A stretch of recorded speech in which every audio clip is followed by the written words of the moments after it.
प्रत्येक गोष्टीला स्वतःचा इतिहास असतो.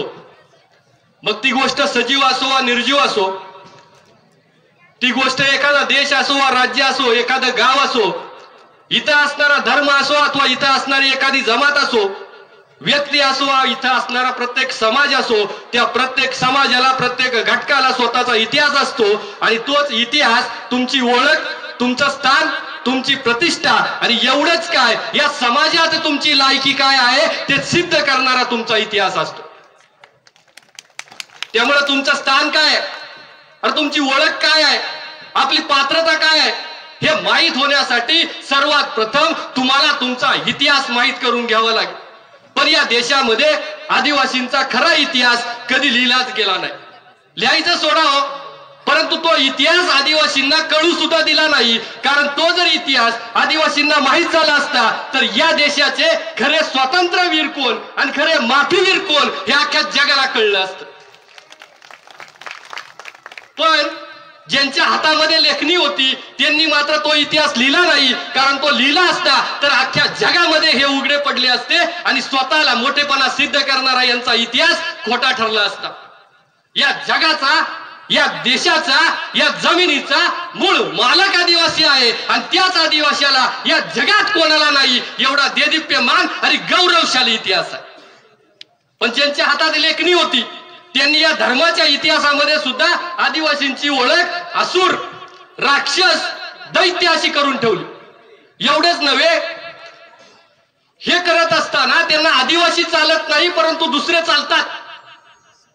यांचा भविष्य पुराण नावाचा एक ग्रंथ आहे आणि या भविष्य पुराण या ग्रंथामध्ये, या धार्मिक ग्रंथामध्ये जो काही मुस्लिम समाजाचा राजा अकबर होता त्या अकबराला हे पूर्वजन्मीचा मुकुंद ब्राह्मण मानतात आणि त्या मुस्लिम समाजाच्या अकबर नावाच्या राजाला स्वतःचा गोतेभाऊ मानतात. एवढंच नव्हे, यांचा एक अल्लाह उपनिषद नावाचा ग्रंथ आहे. त्या अल्लाह उपनिषद मध्ये या अकबराकडून, या मोगल शासकाकडून भिका मागून पाठ थोपटून घेतात. परंतु इथं असलेला माझा आदिवासी यांना चालत नाही. समाजामध्ये वर्ण व्यवस्था वाटून जातीयतेच्या नावाखाली ठगण्याची, लोकांना लुटण्याची यांची ही मनुवादी वृत्ती पिढी जात आहे. आणि तीच पिढी जात वृत्ती आपल्या परंपरेने कायम ठेवण्याचा आत्ताच काही हिंदुत्ववादी संघटना या सह्याद्रीमध्ये करत आहे. या कुचक्या मानसिकतेचा, कारण ही लाचारी आहे. 2 रुपयासाठी लाचारी करत असताना आपण आपला समाज कोणाच्या वळचणीला घेऊन जायचा हा मात्र विचार करण्याचा प्रश्न आहे. परंतु जो इतिहास मागेपासून आदिवासींचा दडपला गेला तो इतिहास या छत्रपती शिवाजी महाराजांनी स्थापन केलेल्या स्वराज्यात सुद्धा लपवला गेला. आजही छत्रपती शिवाजी महाराजांनी स्वराज्य निर्माण केलं, निश्चित केलं, पण ते स्वराज्य ज्या आदिवासी मावळ्यांच्या मनगटाच्या जोरावर केलं तो इतिहास मात्र दडपला गेला. एवढेच नव्हे, या देशाला स्वतंत्र करण्यासाठी माझ्या आदिवासी बांधवांनी स्वतःचा जीव दिला. माझ्या आदिवासी बांधवांनी स्वतःच्या गळ्यामध्ये फास अडकवला. परंतु या भारताच्या स्वातंत्र्य लढ्यात सुद्धा आदिवासींची नोंद ही बंडकरी म्हणून केली जाते. या देशाचे स्वातंत्र्य लढ्यात स्वातंत्र्यवीर म्हणून केली जाते. म्हणून मला इतिहासाच्या बाबतीमध्ये नेहमी इंग्रज आवडतात.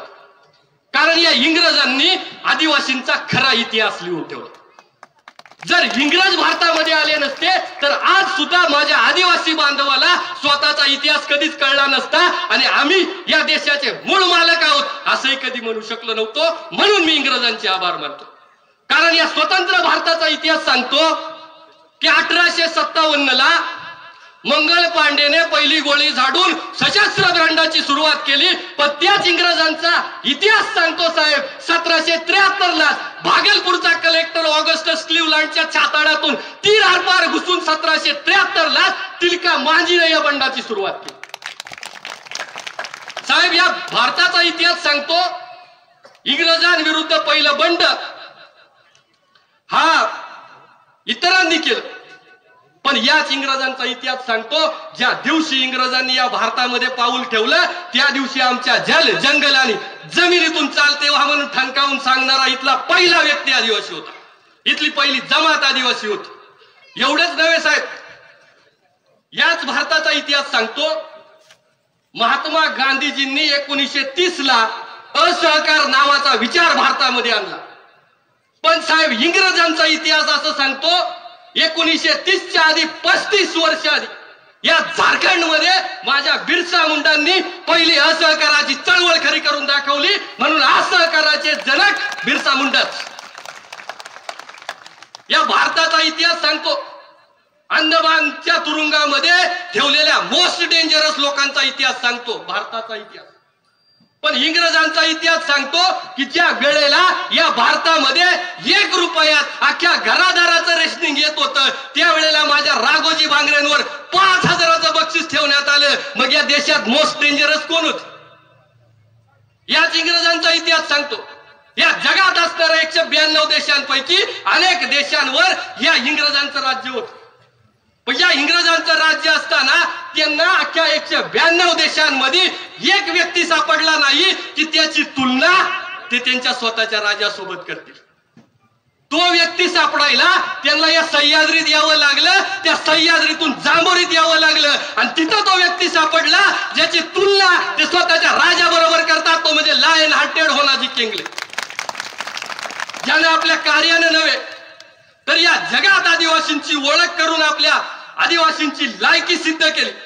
तेव्हा आपल्या कार्यातून आता इतिहासामधून ती सिद्ध करून आदिवासींना ताटमानेनं जगायला शिकवलं. त्या लायन हार्टेड होनाजी केंगले यांच्या चरणावर मी सर्वप्रथम नतमस्तक होतो.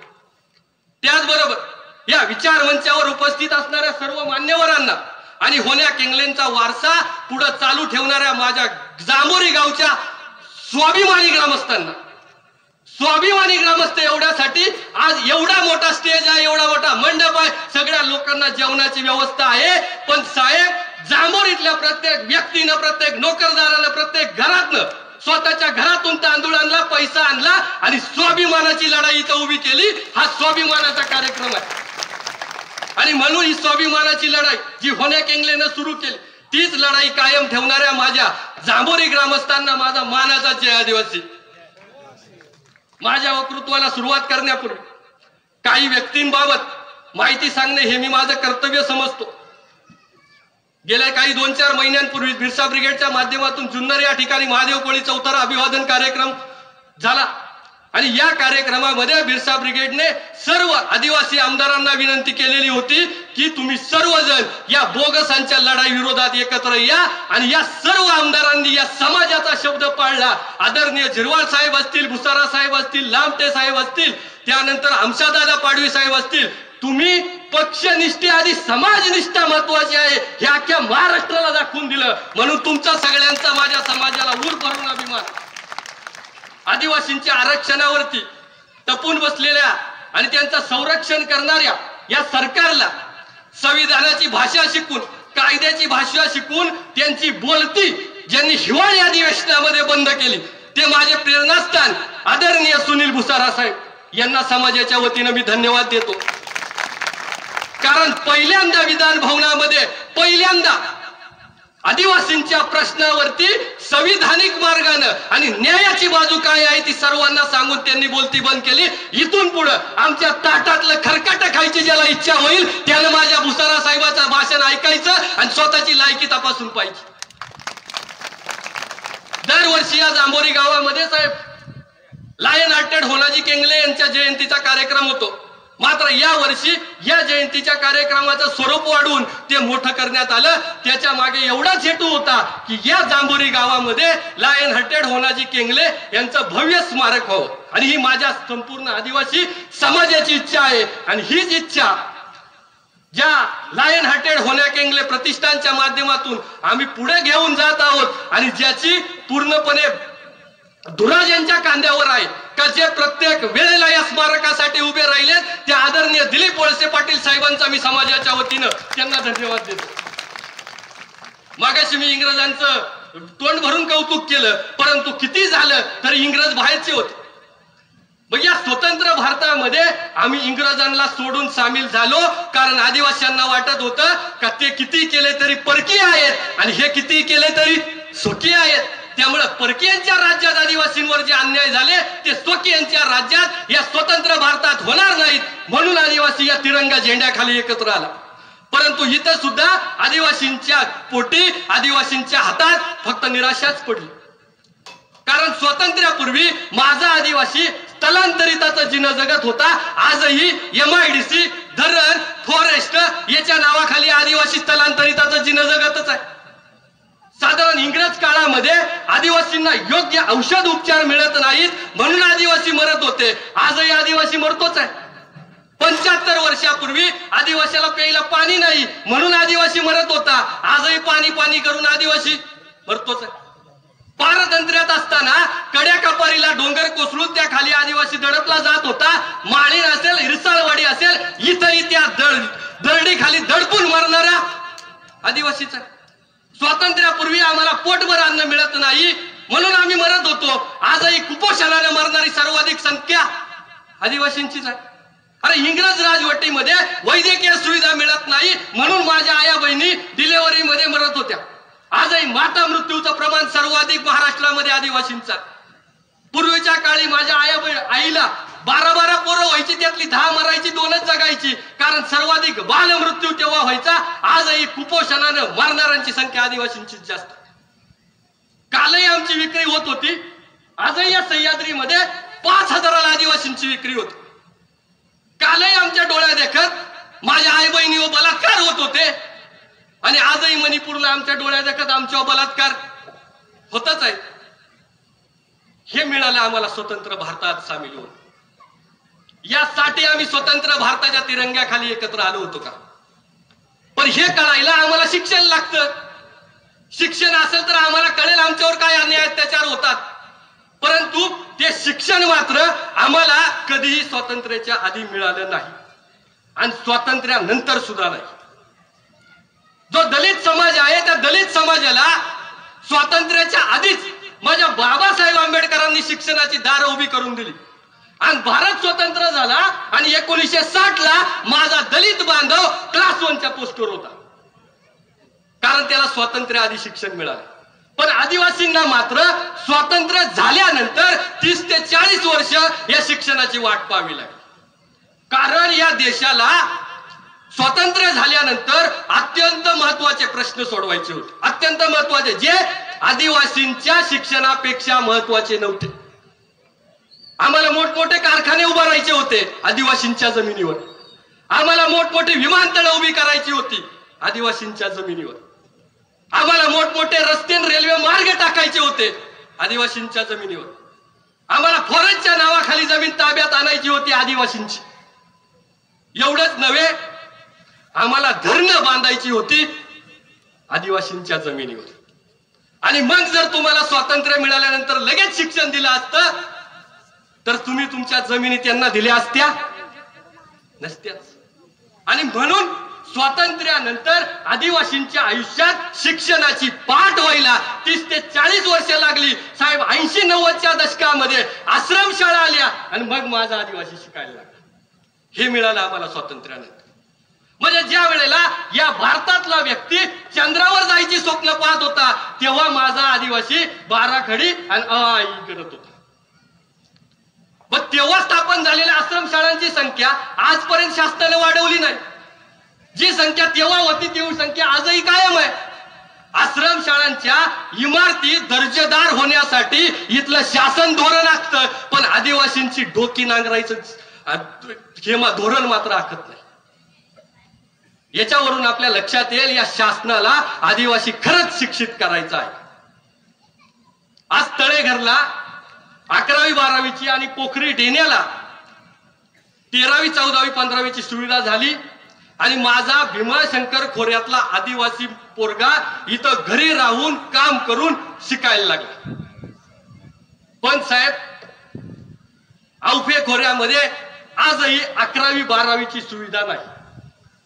ही 11वी 12वीची सुविधा नसल्यानं ज्या पोरांचा घोडेगाव मंचरला नंबर लागत नाही त्या मुलांवरती घरी राहण्याची वेळ येते आहे.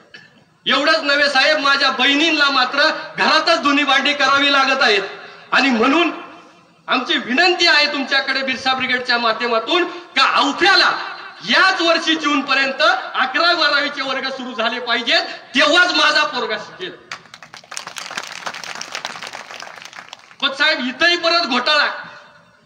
ज्या वेळेला पूर्व भागातली पोरं A for apple, B for ball, C for cat करतात तेव्हा माझी पोरं अरे ऐसा करतात. कालपर्यंत आमची ऐपत नव्हती, पण आता काही का होईना थोडीफार ऐपत झाली ना. आम्हालाही वाटतं आमचं पोरग इंग्रजी माध्यमाच्या शाळेत शिकलं पाहिजे. परंतु साहेब आपल्या दोन्ही खोऱ्यामध्ये इंग्रजी माध्यमाच्या शाळेची सुविधा नाही. साहेब तालुक्याच्या आदरणीय खासदारांनी लांडेवाडीमध्ये भैरवनाथच्या माध्यमातून खालील लोकांना आणि आपण स्वतः नालंदाच्या माध्यमातून खालील लोकांना इंग्रजी माध्यमात शिक्षण दिलं. याच संस्थांमध्ये माझा खाली घोडेगावला स्थायिक झालेला आदिवासी शिकतोय. परंतु इतर राहणाऱ्या मात्र आदिवासींना साहेब शिक्षणाची सुविधा नाही. आम्ही तुमच्या बरोबर खांद्याला खांदा लावून काम करायला तयार आहोत. आमच्या खिशातला पैसा द्यायला तयार आहोत, जमिनी द्यायला तयार आहोत. पण 21व्या शतकात माझ्या पोराला इंग्रजी माध्यमाचं शिक्षण इथंच मिळायला पाहिजे, कारण ती आजच्या काळाची गरज आहे साहेब. जी अवस्था आमच्या शिक्षणाची, तीच अवस्था आमच्या रोजगाराची, तीच अवस्था आमच्या पाण्याची. आदिवासी भागामध्ये रोजगार नाही म्हणून याच जांभोरी गावातली 25 ते 30 पोरं मंचरला कामाला जातात. पहाटे 4 वाजता उठून रात्री 11 वाजता झोपायला येतात. त्यांना जर इथंच रोजगार मिळाला तर माझी पोरं तिथपर्यंत कामाला जाणार नाहीत. परंतु जोपर्यंत आमच्या शेतीला पाणी मिळत नाही तोपर्यंत आमच्या रोजगाराचा प्रश्न सुटू शकत नाही. पाणी हाच आमच्या रोजगाराचा माध्यम आहे. पण साहेब इथं पुढे कड्यावरती गेलं का पाणी दिसतं पण ते शेतात येत नाही. म्हणजे फक्त त्या धरण उशाला कोरड घशाला तशी अवस्था आदिवासी गेल्या 20-40 वर्षापासून बघत आहे. डिंबे धरणाचं पाणी साहेब इथून सोलापूर पर्यंत गेलं, परंतु ते आदिवासीच्या दारात पोहोचत नाही. हेच पाणी पोहोचवण्यासाठी कळमजाई उपसा सिंचनच्या माध्यमातून त्या ठिकाणी ही योजना आदिवासींच्या दारात पाणी आणण्याची योजना ही पूर्णत्वाला जात आहे. परंतु ही योजना म्हणजे आदिवासींच्या तोंडाला पुसलेली पानं आहेत. ज्यांच्या जीवावर हे धरण झालं त्यांच्या शेतीला पायपानं पाणी आणि ज्यांचा त्या धरणामध्ये काडीचा वाटा नाही त्यांना कॅनॉलनं पाणी, ही भूमिका बिरसा ब्रिगेडला मान्य नाही. साहेब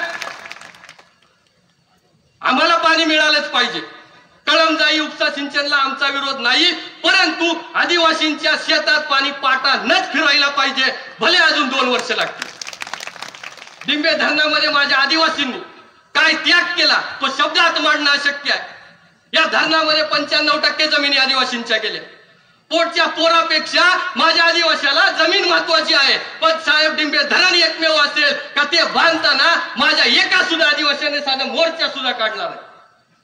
कारण आमच्या बरोबर आमच्या बांधवांना पाण्याची गरज भागणार आहे ही भूमिका आमची पहिल्यापासून होती आणि आजही आहे.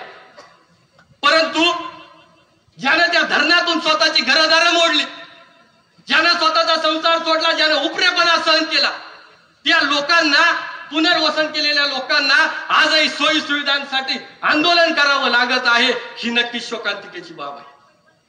पुनर्वसन गावांना धरणासाठी जेव्हा उठवलं तेव्हा या सरकारनं त्यांना 14 प्रकारच्या सुविधा देऊ असं सांगितलं होतं. त्या 14 पैकी 4च सुविधा धरणाकाठच्या लोकांना आजपर्यंत मिळाल्या. एवढंच नाही, धरणामध्ये गोलपसाहेब 350 लोकांच्या जमिनी गेल्यात ज्यांना अजूनपर्यंत जमीन मिळाली नाही.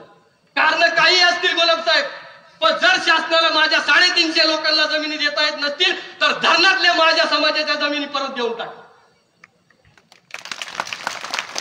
त्या जमिनी काही फुकट गेलेल्या नाहीत, आमचा प्राण तिथं गेलेला आहे.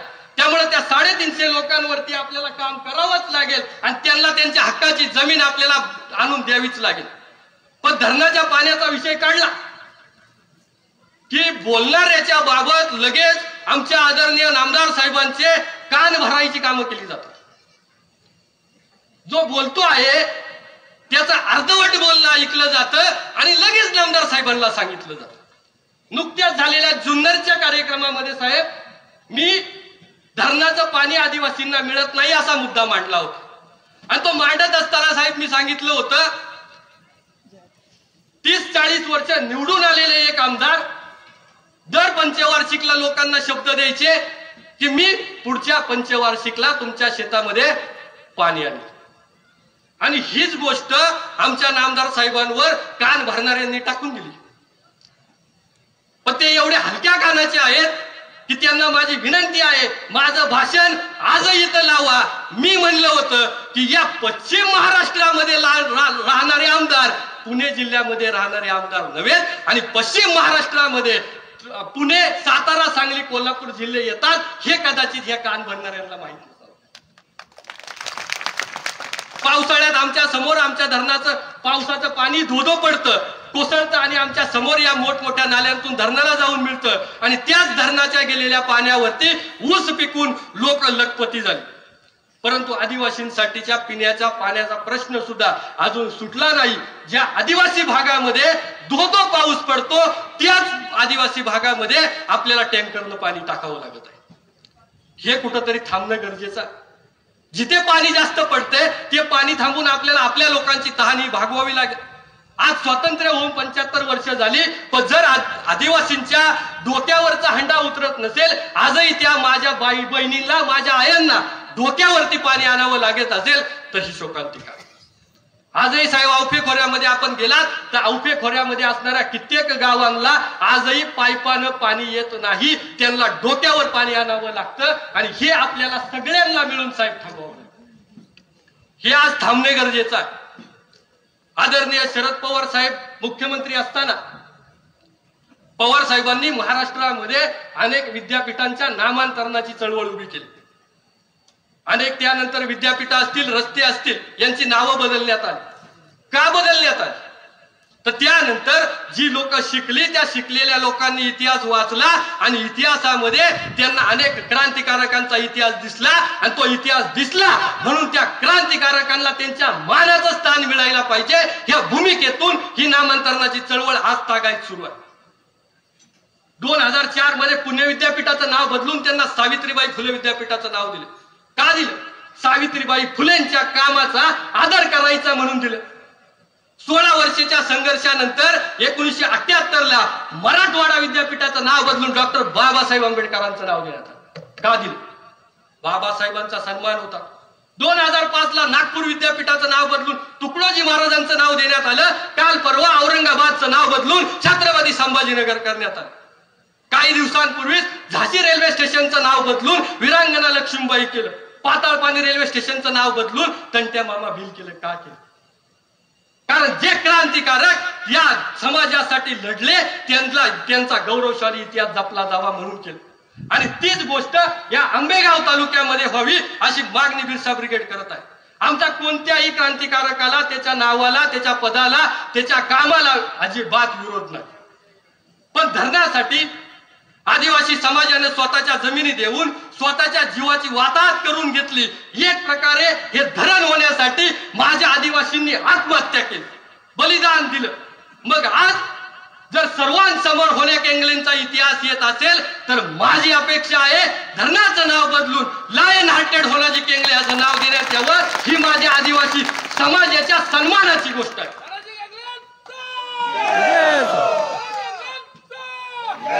हा जातीयवादाचा प्रश्न नाही, हा जातीयवादाचा प्रश्न नाही, हा जातीयवादाचा प्रश्न नाही, हा जातीयवादाचा प्रश्न नाही, हा आदिवासींच्या त्यागाचा आणि सन्मानाचा प्रश्न आहे. म्हणून इथं बसलेल्या प्रत्येक व्यक्तीला माझी हात जोडून विनंती आहे, जातीयवादाच्या दृष्टीने याच्याकडे बघू नका. याकडे आदिवासींनी ज्यांनी जीव दिला, ज्यांनी बलिदान दिलं, ज्यांनी जमीन दिल्या म्हणून आंबेगाव सुजलाम सुफलाम झाला, या नजरेनं लाईन हार्टेड होण्या केंगलेंच्या नावाकडे बघा अशी विनंती बिरसा ब्रिगेडच्या माध्यमातून मी करतो. आणि कालपर्यंत होण्या केंगलेंचा इतिहास कोणालाच माहित नव्हता, पण बिरसा ब्रिगेडनं घोडेगावच्या क्रांती स्तंभावरती अनेक क्रांतिकारकांची नावं आहेत, पण एकाही आदिवासी क्रांतिकारकाचं नाव नाही. हा विचार डोक्यामध्ये घेऊन आदरणीय मोरमारे साहेबांच्या कानावरती हा विषय घातला. पत्र व्यवहार आदरणीय शशिकांत भाऊ करवंदे यांच्या माध्यमातून आपण अगोदरच केला होता. परंतु त्यानंतर मोरमारे साहेब आणि त्यानंतर तालुक्याचे आदरणीय आमदार दिलीपरावजी वळसे पाटील साहेब यांच्या माध्यमातून पहिल्यांदा पंचायत समितीवरती माझ्या होण्या केंगलेंचं नाव लागलं. साहेब धन्यवाद तुम्हाला त्याच्याबद्दल. परंतु हे होत असतानाच जुन्नरच्या कार्यक्रमामध्ये वासाळी इथं राघोजी भांगरेंचं, जुन्नर येतं बिरसा मुंडांचं आणि या जांभोरी गावामध्ये लायन हार्टेड होण्या केंगलेंचं स्मारक व्हावं अशी भूमिका बिरसा ब्रिगेडने मांडली होती. आणि त्यानुसार या सर्वच ठिकाणी ही स्मारकं उभी राहत आहेत. या जांभोरी गावामध्ये आदरणीय दिलीपरावजी वळसे पाटील यांच्या मोलाच्या सहकार्यातून जांभोरी गावामध्ये माझ्या लायन हार्टेड होनाजी केंगलेंचं स्मारक उभं राहत आहे. साहेब, अशीच भूमिका धरणाच्या नावाबद्दल आपण ठेवावी आणि माझ्या क्रांतिकारकाचं नाव धरणाला द्यावं अशी अपेक्षा समाजाच्या वतीनं मी आपल्या समोर व्यक्त करतो. साहेब, काही दिवसांपूर्वी फुलवडे आणि पिंपळगाव येथील कातकरी कुटुंबाचा प्रश्न बिरसा ब्रिगेडने उपस्थित केला होता. फुलवडे या ठिकाणी रस्त्याच्या बाजूला ऊन वारा पावसामध्ये डोक्यावर कोणताही निवारा नसताना माझे कातकरी बांधव त्या ठिकाणी राहत आहेत. पिंपळगाव मध्ये काही 1-2 कुटुंब स्मशानभूमीत तर काही 4-6 कुटुंब स्मशानभूमीच्या बाहेर राहत आहेत. साहेब, त्यांना खरंच निवाऱ्याची गरज आहे आणि ही त्यांना निवारा मिळवून द्यावा ही बिरसा ब्रिगेडची भूमिका आहे. परंतु जशी कातकरी बांधवांची अवस्था आहे तशीच अवस्था माझ्या भीमाशंकरच्या पदराखाली राहणाऱ्या पदरवाडी लोकांची आहे. कदाचित हे शासन इरसाळवाडी आणि आमची माळीण होण्याची वाट बघत आहे आणि ती वाट बघण्याच्या आधीच माझ्या त्या पदरवाडीच्या लोकांना मेल्यानंतर 20 लाख रुपये देण्यापेक्षा जिवंत असताना फक्त जमीन आणि 1.5 लाख रुपयाचं घर द्या एवढीच बिरसा ब्रिगेडची मागणी घेऊन साहेब आम्ही 3 दिवस उपोषणाला बसलो होतो. परंतु ना त्यांचा प्रश्न सुटतोय ना माझ्या कातकरी बांधवांचा शब्द सुटतोय.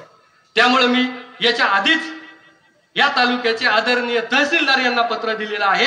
जर जून पर्यंत माझी कातकरी बांधव निवाऱ्याच्या खोलीत गेले नाहीत तर मी त्यांना घेऊन तहसीलदार ऑफिस मध्ये झोपल्याशिवाय बिरसा ब्रिगेड राहणार. आणि हा प्रश्न कातकरी बांधवांचा मी जाणीवपूर्वक जांभोरी गावात मांडतोय. कारण या जांभोरी गावचे सुपुत्र शंकर विठू केंगले यांनी या आंबेगाव मध्ये कातकरी समाजासाठी पहिला मोर्चा काढला होता आणि त्यांची तरी बिरसा ब्रिगेड परत मोडल्याशिवाय राहणार नाही. साहेब, प्रश्न मांडल्याशिवाय ते सुटणार नाही आणि हे मांडायचं ठिकाण हा मांडायचा मंच आहे आणि ते मांडल्याशिवाय त्याच्यावरती विचार होणार नाही आणि ते प्रश्न लक्षात आणून देणे ही संघटनेची काम आहे आणि तेच काम आम्ही या माध्यमातून करत आहोत. काही प्रश्नांबाबत माझ्या समाजाने वेळीच भूमिका घेतली असती तर ते प्रश्न 100% आजपर्यंत सुटले असते. परंतु काही प्रश्न आणि त्या प्रश्नांमधून आमचे अधिकार मांडायला माझ्या समाजाला उशीर झाल्यानं काही प्रश्न आजतागायत पेंडिंग पडले, भिजत पडले आणि त्यातलाच एक प्रश्न म्हणजे आदिवासींचा भीमाशंकरवरती असणारा अधिकार. ज्या अधिकारासाठी समाज आज कायद्याची आणि रस्त्यावरची लढाई लढत आहे तीच लढाई आदरणीय दिलीपरावजी वळसे पाटील साहेब अध्यक्ष असताना केली असती तर कधीच देवस्थान ट्रस्ट मध्ये साहेबांनी आपल्याला घेतलं असतं. परंतु साहेब, आपण अध्यक्ष असताना माझ्या समाजाला कधीही तुझा भाव वाटला नाही. तुम्ही म्हणजे आम्ही हाच भाव आमच्या मनात होता म्हणून कधी देवस्थानवरती आम्ही मोर्चा काढला नाही. पण आज मात्र आमच्या मनामध्ये प्रचंड वागणूक जी आम्हाला तिथं दिली जाते ती अत्यंत खराब. तिथं आमचा सन्मान होत नाही, तिथं आम्हाला विचारलं जात नाही, आमचा अधिकार मिळत नाही. म्हणून बिरसा ब्रिगेडला मोर्चा काढायची वेळ आली, म्हणून माझ्या समाजाला भांडायची वेळ आली. आपण असताना कधी आम्हाला वाटलं नाही का ते देवस्थान दुसऱ्यांचं आहे. ही भूमिका आपण समजून घेऊन या प्रश्नाला न्याय मिळवून द्या. काही दिवसांपूर्वी या 12 ज्योतिर्लिंगापैकी एक असणाऱ्या भीमाशंकर या ठिकाणी जागृत देवस्थानाच्या ठिकाणी तिथल्या पुजाऱ्यांनी एकमेकाच्या डोक्यात कळशा घालून माझ्या बापाचा म्हणजे महादेवाचा अपमान केला आणि म्हणून माझ्या आदिवासी समाजानं त्याच्या विरोधामध्ये पायी मोर्चा काढला. मोर्चाच्या आदल्या दिवशी रात्री 8 वाजेपर्यंत त्या जागेला कोणाचाही विरोध नव्हता. प्रशासनाचे अधिकारी आमच्या बरोबर फिरत होते पण कोणी म्हणलं नाही का त्या मोर्चाच्या ठिकाणाच्या जागेला आमचा विरोध आहे. परंतु साहेब, रात्री 8 वाजता कायदा सुव्यवस्थेचा प्रश्न निर्माण होतो, जातीय तेढ निर्माण होते असं सांगून प्रशासनानं माझ्या आदिवासी समाजानं काढलेल्या त्या मोर्चाच्या ठिकाणाला परवानगी नाकारली. या प्रशासनाला अचानक 8 वाजता कोणता साक्षात्कार झाला आणि प्रशासनाला कळलं अरे तिथं जातीय तेढ निर्माण होणार आहे. ही बदललेली जागा माझ्या आदिवासी समाजाचा अपमान आहे आणि त्याचा उठारेटा एक दिवस काढल्याशिवाय माझा समाज राहणार नाही. या भीमाशंकर मध्ये थोर पुरुषांचा अपमान करणारा आंब्यावाला बाबा येतो. आंब्यावाला बाबा आणि ह्या आंब्यावाल्या बाबाला तिथं येऊन हा बाबा नंग्या तलवारी नाचवतो, आमच्या जवळ त्याचं रेकॉर्डिंग आहे. त्यावेळेला प्रशासन शांत झोपा काढतं, त्या बाबाला त्या ठिकाणी संरक्षण पुरवतं, तेव्हा जातीय तेढ निर्माण होत नाही. पण आदिवासींनी काढलेल्या मोर्चाला जातीय तेढ निर्माण होते. आमचं देवस्थान असताना त्यावरती बलुतेदार राज्य करतात, त्यावेळेला दोन समाजात तेढ निर्माण होत. आमचा भीमाशंकर असताना देवस्थानचा अधिकार त्यांनी घ्यायचा, ट्रस्ट ताब्यात त्यांनी घ्यायची, देवस्थान मध्ये निर्माण होणारा रोजगार त्यांनी लाटायचा. त्यावेळेला जातीय तेढ निर्माण होत नाही, त्यावेळेला प्रेम निर्माण होत. एवढंच काय साहेब, धरणासाठी आदिवासींच्या जागा घेतल्या जातात, परंतु त्या आदिवासींना पाणी मिळत नाही, तेव्हाही इथं जातीय तेढ निर्माण होत. आदिवासी भागामध्ये शून्य शिक्षकी शाळा होत्या, तेव्हा शून्य शिक्षकी शाळांवरती माझ्याच शाळेवरचे शिक्षक उचलून दुसऱ्या शाळेवरती टाकले. परंतु पूर्व भागामध्ये ज्या शाळांची पटसंख्या कमी आहे तेथील एकाही शिक्षकाला प्रशासनाने हात लावला नाही, तेव्हा मात्र जातीय तेढ होत नाही. रोजगाराच्या संधीबाबत जातीय तेढ निर्माण होत नाही. आदिवासींवर अन्याय अत्याचार होतो तेव्हा जातीय तेढ निर्माण होत नाही. मात्र माझ्यासारखा शिकलेला आदिवासी आदिवासींचे प्रश्न मांडतो तेव्हा मात्र जातीय तेढ निर्माण होते. ही जातीय तेढ निर्माण होत नाही, काही कुचक्या डोकाचे ती जातीय तेढ निर्माण करतात. आमच्या डोक्यामध्ये काहीच जातीय तेढ नाही. अधिकार मागितले, प्रश्न मांडले की लगेच पूर्व भाग आणि पश्चिम भाग असा वाटा करून हे लोक रिकामे होतात आणि ही बिरसा ब्रिगेडची लोक पूर्व भाग आणि पश्चिम भाग असा वाद निर्माण करतात, असा शिक्का आमच्यावरती मारतात. पण हे करत असताना जे खरं आहे ते मात्र स्वीकारलं जात नाही. ते जर खरं काय आहे ते स्वीकारलं तर जातीय तेढाचा रंग तुम्ही त्याला देणार नाहीत आणि समाजाचे प्रश्न मांडणाऱ्या माझ्या बिरसा ब्रिगेडला जातीयवादी असल्याचा शिक्का लावणार नाहीत. पण आम्ही नक्षलवादी असल्याचं बोलणार नाही. पण आम्हाला हे काही बोलले तरी फरक पडत नाही, कारण समाजाचा प्रश्न मांडणे हेच आमचं काम आहे. अरे या इतिहासामध्ये सुद्धा जेव्हा माझ्या होण्या किंगलेनं काम केलं, जेव्हा माझ्या राया ठाकरानं काम केलं, बिरसा मुंडानं काम केलं, त्याच्या पदरी बंडकरी हाच शब्द दिला. आमच्या पदरात काय पडणार आहे हे आम्हाला माहित आहे, त्यामुळे आम्ही आमचा मार्ग अजिबात सोडणार नाही. माझ्या भाषणाच्या शेवटाकडे मी जातोय. सध्या इलेक्शनचं वारं सगळ्या महाराष्ट्रामध्ये वाहत आहे, त्यामुळे ज्यांना आयुष्यात कधी विकासाच्या मुद्द्यावर इलेक्शन लढवता आलं नाही असे काही पक्ष आणि त्यांची पिलावळ ही धर्माधर्मामध्ये जाती जातीमध्ये आदिवासींमध्ये भांडण लावायची कामं करत आहे.